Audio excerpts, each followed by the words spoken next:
శివుడు లేని వేళ పార్వతమ్మ సిన్నబోయేనే శివుని బొమ్మ మూడు కన్నుల వాడి ముద్దుల గుమ్మ పువ్వులతో పూజల్ని పొందేనమ్మా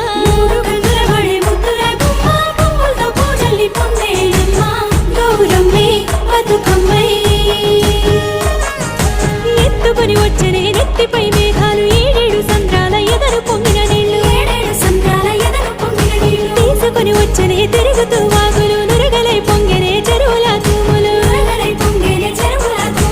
ఉత్తరం దక్షిణం నువ్వెక్కిపోతుంటే తంగేడు బొమ్మలు బంగారమై చూస్తే